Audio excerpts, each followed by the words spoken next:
Hey, everybody. Thank you so much for hanging out with us again this week on Todd-Bits. We're really stoked to have you. We really appreciate all of you listening and commenting and hooking up with us on social media. Like I tell you, where the cool kids hang out. That's why we're there. Really thrilled with my guest today. I got an old buddy in with us hanging out, doing some really cool stuff. I think you guys are going to be really, really impressed with what these guys are doing. I certainly am. I certainly took a deep dive and loved what I saw. So please give it up for my friend, Will Daniels, president of AgroThrive. My brother, I appreciate you being here today. It's great to see you.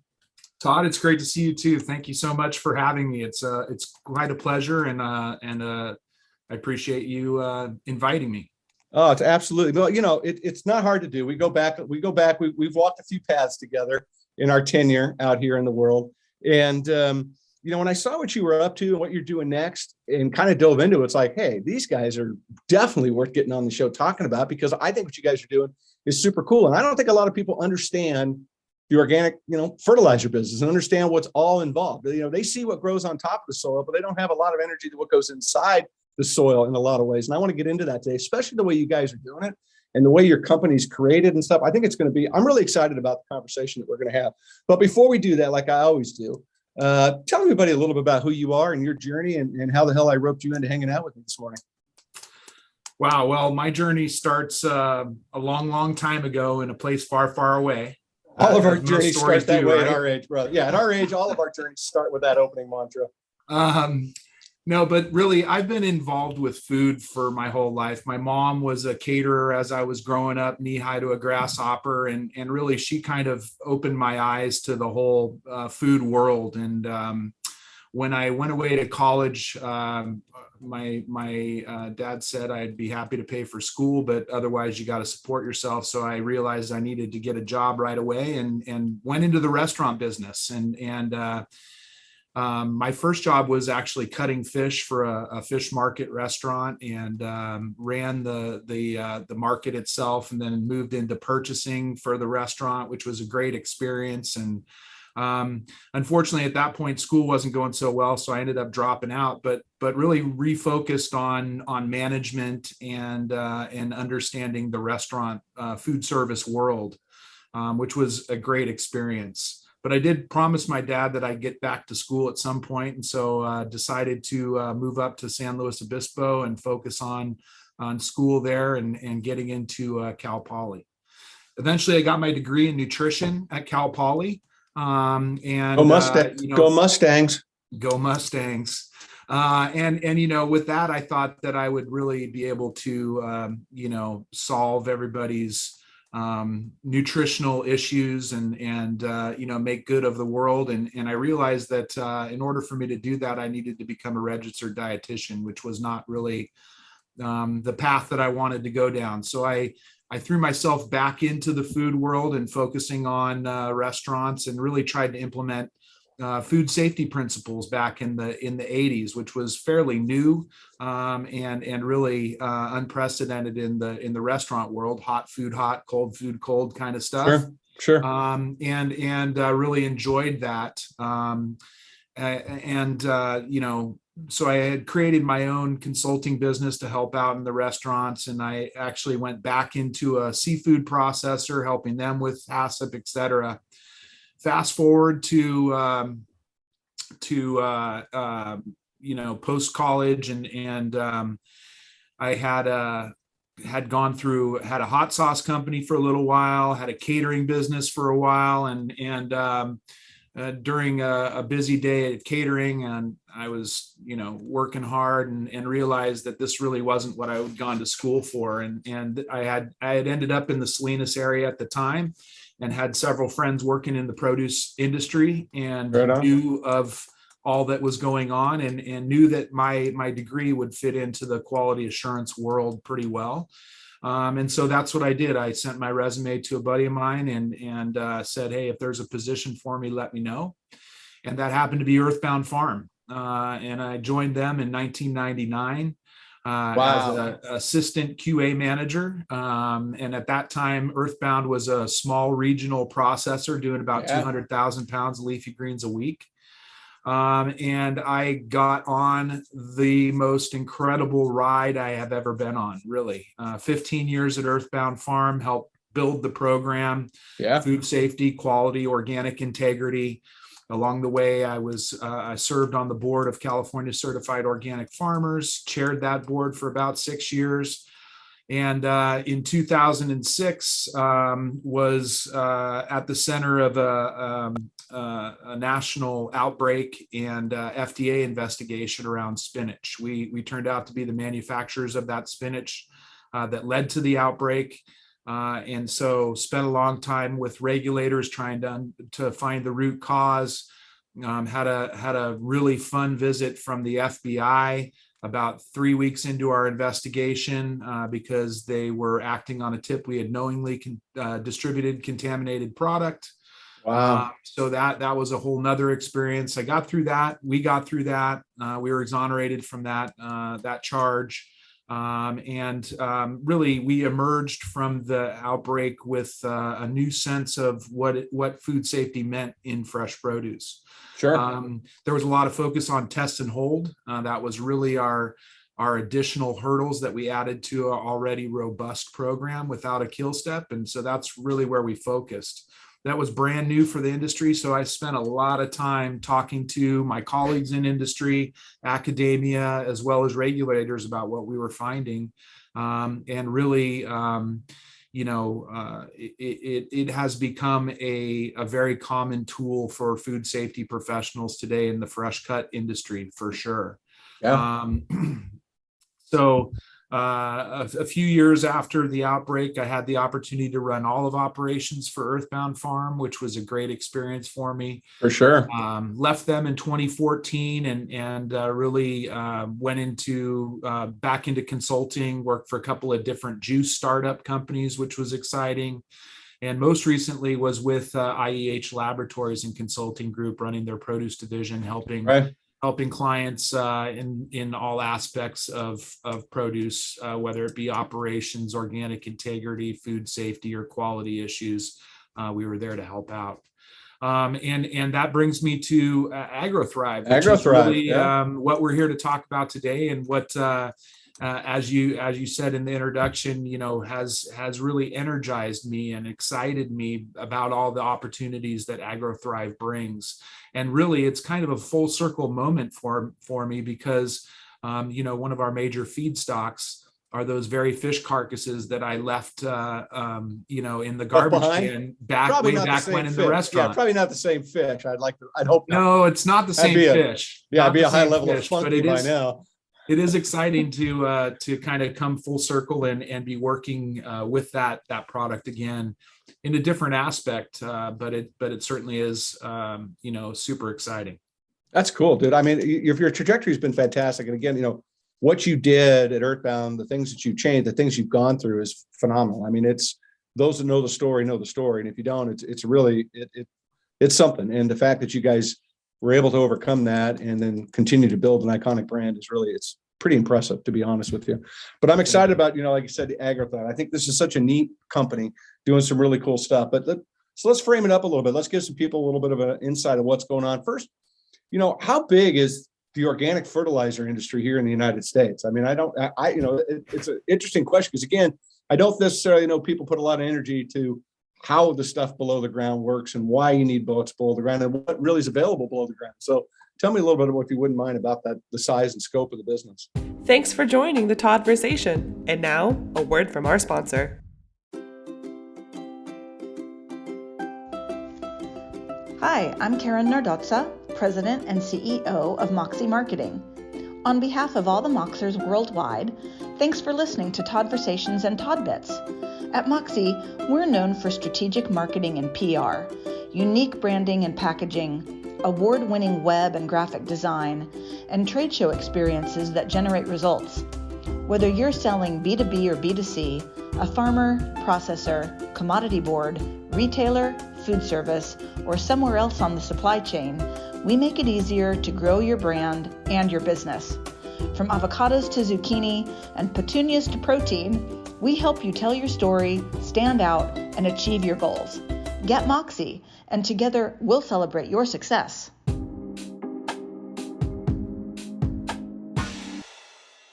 Yeah, market-wise in North America, The industry, the organic fertilizer industry, is about $2.1 billion.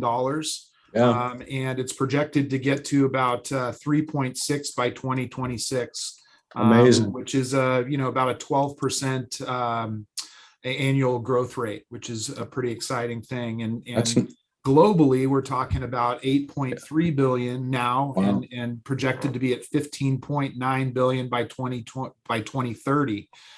So really it's a thriving segment, and continues to grow, especially as we see challenges with conventional fertilizer supplies, right, and with the conflict in Ukraine only exacerbating that challenge. Oh yeah, and when we get into how you guys do what you do, I think people are going to be like, "Whoa!" So tell me a little bit. Let's frame up. Let's talk about AgroThrive really quick. Let's give them the history, of AgroThrive and how it started, if you wouldn't mind. Let's give a little 411 on that. Yeah, certainly. So we've been around since about 2006. Our founder, Dragan Masura, is a food scientist and had been working a lot with microbial fermentation in the dairy industry, and really understanding digestion in our guts and how that all works. And realized that he could make a very viable fertilizer product out of some simple feedstocks, if you will. Right. So that really was the foundation of what we went out to go do. And the other interesting aspect, back in the day when he was starting the company, he knew right away that he was part of a supply chain that didn't have a kill step necessarily in produce.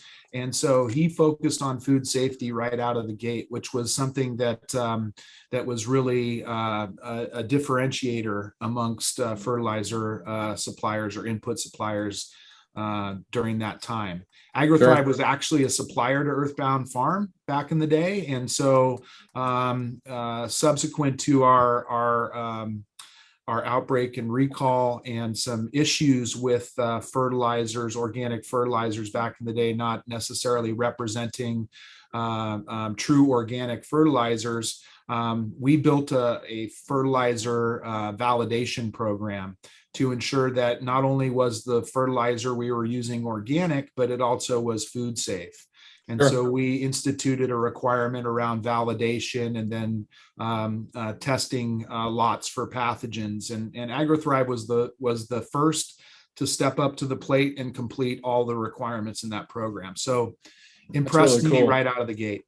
That's really cool. And I love it. I mean, let's be honest, and I'm sidebarred a little bit, but Dragon's the coolest name in the produce business. I don't care. Find another one that beats it. I mean, come on. And I'm not picking on him. I'm not being mean. I'm just saying, you walk into a meeting with the first name Dragon, you're going to kick ass. It's guaranteed. I love it. I absolutely love it. So, I mean, one of the things that I love about what you guys are doing and what Dragon's created too, I mean, because it takes effort to create this. You guys are you really are a family first company, right? You're really all about that. You're really all about something bigger than just being in the fertilizer business. How's that, coming into it? You've been there a while now. I mean, what's it like working for a company like that for you? Well, it's really, for me, it's kind of going back to the early Earthbound days, which was a family-run business, and I tend to gravitate towards that. And in thinking about it, I come from a large family. I've got 5 sisters and a brother, and so having a family dynamic is something that I'm very used to, from my childhood, and I really love the aspect of that family run or family focused business, because everybody in the organization is part of the family as far as we're concerned, and that leads to open dialogue, transparency, and some really good discussions around how to move the ball forward appropriately. Dragon's 2 sons have kind of grown up with him down here in Gonzales. He would bring him down on the weekends to spend time with him while he was doing everything he could to get quality fertilizer out the door. And so the two sons, Mirko and Marco, really grew up in the industry, and Dragon was very excited to learn that as they were getting ready to graduate college, that they both wanted to come join the company, even though they had other opportunities out there. So today we do have both boys here with us, Awesome. helping to move, the family business forward, if you will.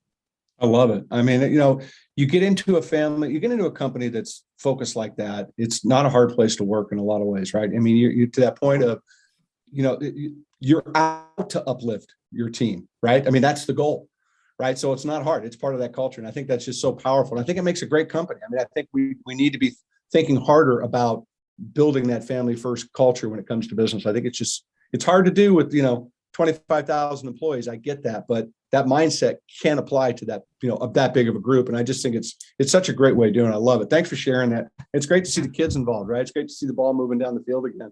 It is exciting.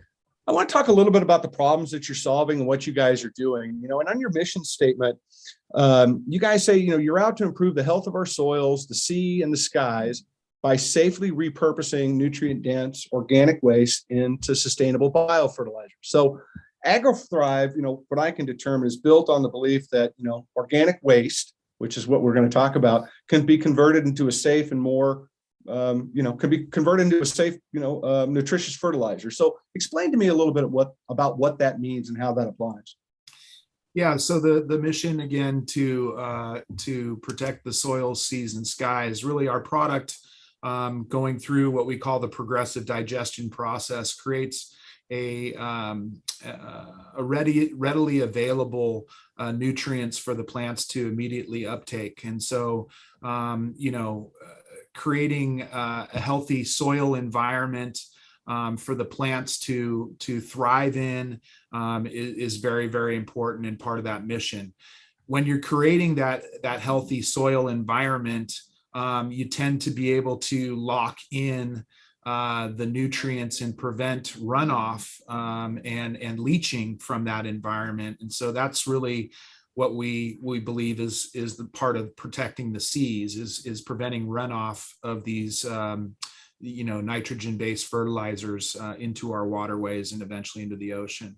And then the skies part of it is really focused on the fact that we're diverting this food waste from getting into the landfill, where methane production from landfills accounts for about 30% of the total. So it's a significant number. And our process, the Progressive Digestion Process, takes this food waste and in 21 days converts it into a liquid fertilizer that's food safe and highly nutritious for the plants, readily available, with some biological activity to add additional benefits, stimulating that root biome.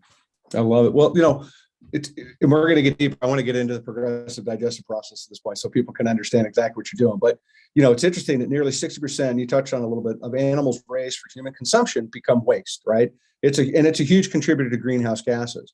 You guys have entered, into and are deeply invested in really a food waste reduction conversation. Is really about what you guys are doing. It's whether you want to call it upcycle, whatever you want to do. I mean, you guys are taking something that was nothing and turning it into something. And I think it's super powerful. So let's go hard, go deep, explain the process, share with me about your Progressive Digestion Process, what it is, how it works, go. Yeah. Because it's super cool. It really starts with our feedstock. We use fish waste from fish processing, so carcasses and guts and the whole fish that would normally go to landfill or potentially to a renderer. We bring that in and we blend it with corn steep liquor, and use the fish's natural microbes and enzymes in their gut, as well as the spoilage organisms on the fish itself, to start the process. So there isn't any inoculation going on. We're not charging it with anything special. It's really just using the natural microbes on the fish themselves to start that process. And the Progressive Digestion Process takes that product through a temperature grade, if you will, taking it from mesophilic or room temperature all the way up to about 160, 170 degrees Fahrenheit over that 21-day time phase. And so in digestion, it's typically not not typically, it isn't one organism that does that entire process. If you eat something, it's a consortium of bacteria that work on that food to properly digest it. Right. Something works on the fat, something works on the carbohydrate, something works on the protein. And so by taking it through this process slowly, we allow for each colony or that consortium to work in sequence, so that by the end of the process, you end up with a mostly digested product that is allows for immediate uptake by the plant.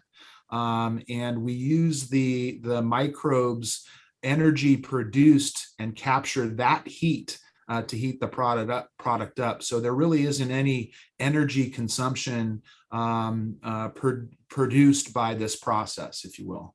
Right. So you're basically just you're taking the waste and, from fish and cooking it up through this digestible process and turning it into an amazing organic fertilizer. And to be fair, the corn that you use, isn't that called moonshine? Isn't that the other name for that? I mean, I don't know. I'm asking for a friend. Well, no, not quite. But, I think eventually it could be there. Yeah. That's what I'm talking about. Oh, so now we're rebranding AgroThrive. We're going a different direction after this broadcast. We're going to have a conversation. We're going a different direction. No, I'm teasing.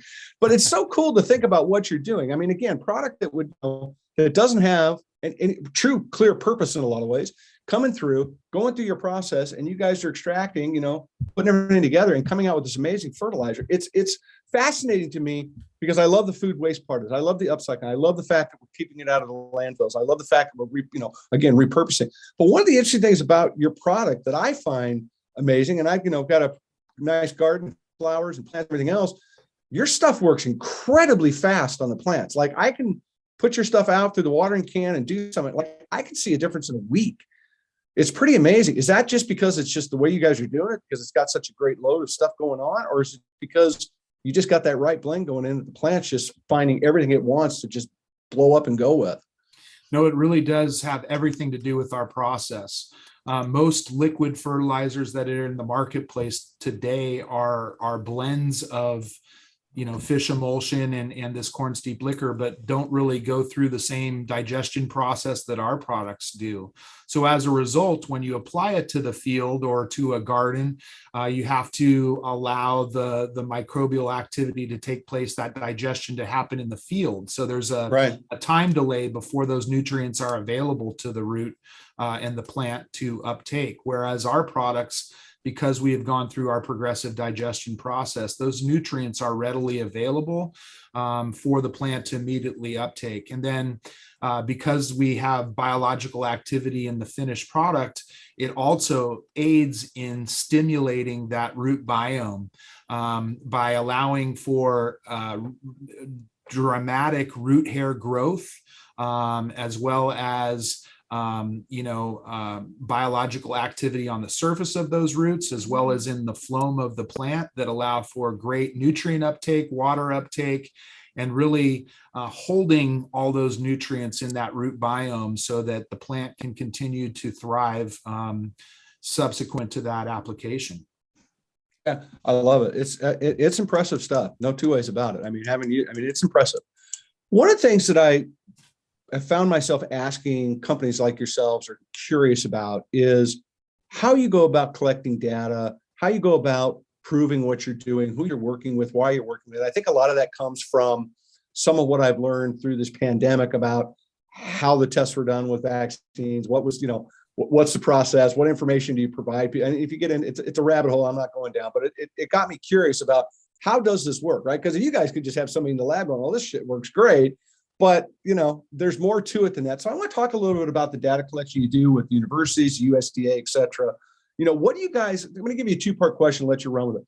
What do you look at? And then, why does these tests matter going above and beyond just, what you're doing in-house? So, really, it's fairly easy to assess what's happening to the plants when you apply a fertilizer, and you either see results or you don't see results. Right. But for us, it's really drives the question is, well, what is the secret sauce? What is truly allowing for that plant to behave the way it is or react to the application that you've just made? Right. And so throughout the history of the company, we've spent a lot of time with university academicians and other folks to help us better understand what's happening in that root biome. So we've done some genomic work on our process to really look at what bacterias are happening at each phase of the digestion process, what's left over, is there benefit of that organism, is there uniqueness in that organism that add benefits to the plant, and then also through this electron microscopy that work we've done with UC Riverside and Santa Cruz and Davis is really to best understand what's happening at the surface in that root in the rhizosphere, if you will. Right. So that's where we've really been able to discover the dramatic change in root hair development, the phloem, seeing the microbial activity in the phloem and as well as on the surface of the plant's roots. Through that work, we've been able to better understand what truly is driving the benefits to better yields, better health, et cetera, with the crop. But it's really happening below the surface, and that's really where we're focused, is ensuring that the soil is as healthy as it can be. Yeah, absolutely. And I love the fact that you're doing it, outside of just your own walls, right? I think it's so important that you involve these things and get these opinions out there, because it's how it uplifts your brand, right? It becomes something that, as a consumer, it means something, right? It does. To me, it does. To me, it's like, just because you hey, this is great. I get that, but why is it great, right? And you guys are proving that. And you can obviously, I can see the results. You can see the results of why this stuff works. You touched on something earlier, and I just want to come back to it. One of the things I thought was super impressive about you guys is that you guys are completely 100% solar powered at your facility, correct? I mean, that's a big deal. That's a really big deal. Yeah, I think it kind of may fall a little bit into the social responsibility side of things, but Dragon has really always felt that doing the right thing for the planet is an important aspect of any thriving business. And so we invested in solar energy. We've got a 2.5 acre solar array here that really any energy that we use, whether it be in production or in our offices, is offset by this by the solar array. Solar grid. That's so. I think that's just so great. I mean, and it matters, right? It's a part of that. Look, you're an organic company, right? You're out doing things to change the world. You're taking us where we need to go, right? And so to lean into that, it matters, right? And I think it speaks a lot in volumes too. And it's going to be my next question. I'm going to throw about you a little bit about corporate responsibility. I think it plays into what I talked about earlier, which is that family first. We want to be bigger than, we want to be bigger for the right reasons, right? And I think that's just so powerful. But you guys really do have an impact on increasing, corporate social responsibility. And I know it's an important part of your culture. So I want to talk a little bit about a few of your giving back to the world initiatives, right? And I think they're incredibly important to you guys, from what I can tell. So I would love for you, if you could, I've got a couple of them I picked on. One is the Homeless Garden Project. If you wouldn't mind, just explain what the project is, and then how you guys have kind of contributed to help that success. Yeah, so the Homeless Garden Project is a nonprofit organization up in Santa Cruz, and really they focus on job training, transitional employment, and support for those in Santa Cruz County who are struggling with lack of housing and homelessness. Yeah. It's been a program that's been around for, I believe, a couple of decades now. Yeah, I think it's been around. It's been pretty long standing. I agree. Yeah, and they really are a major part of the Santa Cruz community, providing that support for homelessness and really helping get people back on their feet and providing, for those in the program, 4 hot meals a week, and the training and education and the opportunity to really get back on their feet and find a trade that they can be successful in. And so we think it's a very important aspect for the community and for organic farming in general.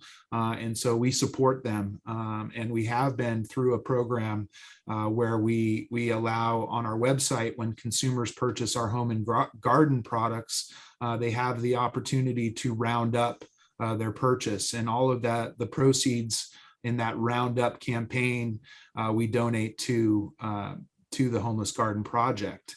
That's fantastic. Which is pretty exciting. Yeah. So to date, we've been able to donate 680 gallons of product to the Homeless Garden Project to help them flourish. And we just recently did a program on Earth Day that we were able to get 265 gallons donated to them through this Roundup program. I think that's so cool. And I would encourage everybody listening to Google the Homeless Garden Project, check it out, see what they're doing, learn from it, and ask yourself if your community could benefit from something similar, because I think it is, I think it's really super cool. We got to do something to help, right? We just cannot keep ignoring these issues inside of, that are in front of us, outside our doors in our neighborhoods, because we're not winning the day. And so I think this is just a great deal. I'd love to see this expand and grow. It's a cool product. The other one that I love that you're doing is with Alba Organics, which is a really unique organization, which I'm sure not maybe a lot of people do or don't know, but I'd love for you to just kind of say, hey, what they're about, and then how you've helped them as well, because that's a cool project too. Yeah, they're another long-term community project in organics. They've been around for over 20 years as well. And really Alba's Agricultural Land-Based Training Association. And so what they do is they provide education, outreach, and resources for low income or anybody really, but focus mostly on immigrant, low income farm workers who are interested in learning more about agriculture, up to and including becoming a farmer themselves. So they've got programs that educate, where they can bring in farm workers and they can become educated on irrigation, so they can move from becoming a harvester into the irrigation department or other areas where they might be able to realize higher incomes and a better living wage. So there's programs like that, but they've also got this farm incubator program on their 100 acres up here in the Salinas Valley, where they start these guys off on a small plot of land and teach them organic farming practices and allow them to generate a little bit of income off that farm. They have kind of a food hub situation where they consolidate all that product and will market it and sell it into the wholesale markets, which is a huge benefit not only for those growers but for the community as a whole. I love it. It's really great. So what you're just wrapped up? Are you still continuing? You just wrapped up a project with them? Yeah, we just wrapped up a project with them where we were able to donate during Ag Week. We did a Get One, Give One program through our website, where home gardeners, when they purchased a gallon of product, we gave a gallon to Alba, and we ended up getting about 304 gallons to donate to Alba through this project. That's really cool. And I mean, and needed. And what a great uplift. Guys and gals that want to do more and need help and need to start and need to better understand and grow. And they put a lot of farmers in the field. And, in a world where we don't have a lot of second generation, third generation farmers coming back, we got to keep figuring out where this food's going to come from and uplifting people and getting them the education and giving them a push. Got to love it. You got to love it. And, teaching the hard route through organic farming, it's not easy. No. being an organic farmer. And so, they're really, I really commend them for all the hard work that they do in keeping the organic movement alive and pushing the organic side of things. Dude, I love it. I'm stoked with what you guys are doing. I'm really thrilled to help get your message out there and get people to evolve. And you've talked about it a couple of times on the website. You can buy the stuff on the website, ship it anywhere in the country, put it in your garden, do your stuff. You've got a great program. You've got opportunities for people to try stuff. You've got opportunities for people get online. You can get discount codes. You can do all kinds of stuff, but you can also contribute to other causes. You can also get behind the Homeless Garden Project or whatever else. Who knows? Call Will, talk to him about something you got going on. I bet he'll listen. What the hell? Let's go. Let's build a better planet. And why not do it with organic fertilizer? I'm all about that, right? I'm good. One application at a time. At a time. It's what I'm talking about, man. It's what it takes, man. Just get them to start with the one apple leads to two, right? I love it. So tell me, what's next for you guys? Give me some breaking, exciting news. What do we know? Well, one of the things that has been pretty interesting for us is that we developed this line of home and garden products a few years ago, because we were asked by several neighbors, friends, family, why can't we use this product in our gardens? And so we launched this line of home and garden products that really is exactly what industrial farmers are using in their fields today. Right. So it's pretty exciting to be able to deliver this organic liquid fertilizer equal to what farmers get to use out in the industrial world, that also has a huge element of food safety attached to it, which is beneficial to everybody involved in the supply chain. You want to make sure your food's as safe as it can be, and so we ensure that with our products, which is pretty darn exciting. It is.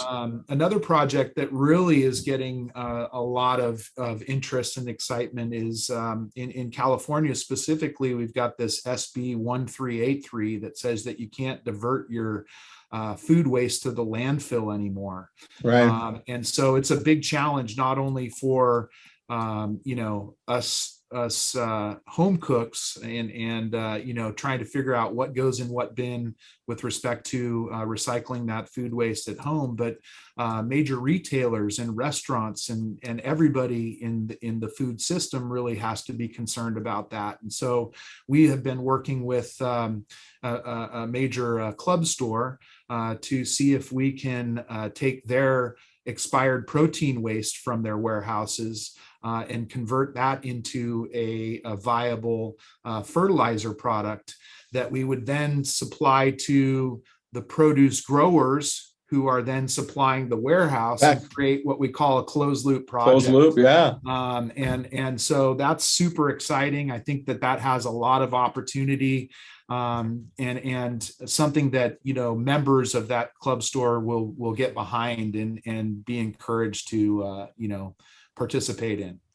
I absolutely agree that they will. I think if people recognize what they can do with their purchasing decisions, how they can vote with their dollars, and actually realize what the power of that is, and being a part of something that touches them on a morals and values category, whatever it is, right? But it's so important to have those opportunities for consumers. And I commend you guys for going down this trail. I love the idea. I think it's fantastic and super needed, right? What comes next after this idea? I think it's great. Good job, man.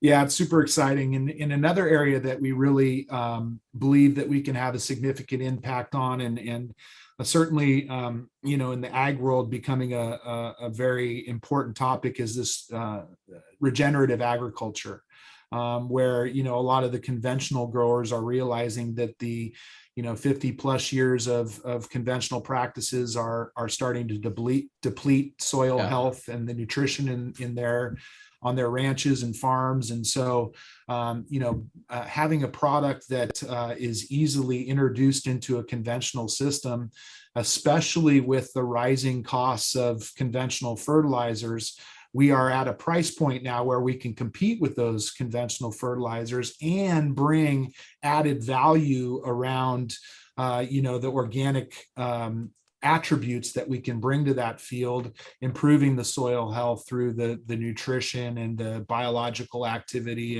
and really helping to rebuild that soil health and reduce the amount of leaching from that farm. I love it, man. I love it. I really do. I can't thank you enough for hanging out with me today. I appreciate it. I mean, I'm stoked with what you're doing. That's why I said, come on, man, we got to talk about this, because there's too much good. There's too much going on, and we need the world to lean into it, right? We need to be leaning into how do we develop and how do we help brands like yours grow to change this planet for the better long term. And you guys are doing that. And when you think about upcycling of the food waste, what are you going to do? How are we going to solve, to your point, how are you going to solve this problem in the food sector? Right? What is a big box going to do with food waste, right? Let's find a way. And you guys are definitely that. And it's making a better planet. I don't know. To me, it seems like a no-brainer to me, which is why you're one of my favorite brands this, in 2022. And I list, guys that are doing stuff, gals that are doing stuff, brands that are out there. You guys are right there at the top of the list, because I think where you're heading and how you're doing it is incredibly powerful. So I appreciate you, brother. I'm proud of you. Keep it up. Keep going, baby. Yeah, thank you so much. I really appreciate all the kind words, and it's really, all the things that you mentioned are what excites me about the company, and the reason why I've joined the company is that I think that we're doing the right thing for the planet, we're doing the right thing for the farming community, and ultimately the consumers. It's super exciting to be able to bring that home and garden product to gardeners around the country and the world, and there's been lots of benefits around that, and so it's super exciting to take all of my experiences from all the jobs that I've performed, and really see them all applicable to what we're doing today here at AgroThrive, and making the planet a better place for our kids and grandkids. I love it. I think it's great. So, hey, everybody, I'm telling you, get online, AgroThrive, check it out. Find Will, get on the contact page, tell Will, send Will junky stuff, don't matter, just get on him. Let's go. Let's make a difference out there. And they're here to help. I love it, man. Thank you for being here. I appreciate you. I really do. Thank you so much. It's been a pleasure. And I look forward to future conversations. Well, I'll see you soon. You know that. We'll be hanging. Excellent. Thanks, everybody, for hanging out with us today. I really do appreciate your time and energy, and the opportunity to bring these conversations to you. The opportunities for you to have a moment of pause and recognize you can make a difference too in your own neighborhood in a lot of different ways. And this is one way of doing it.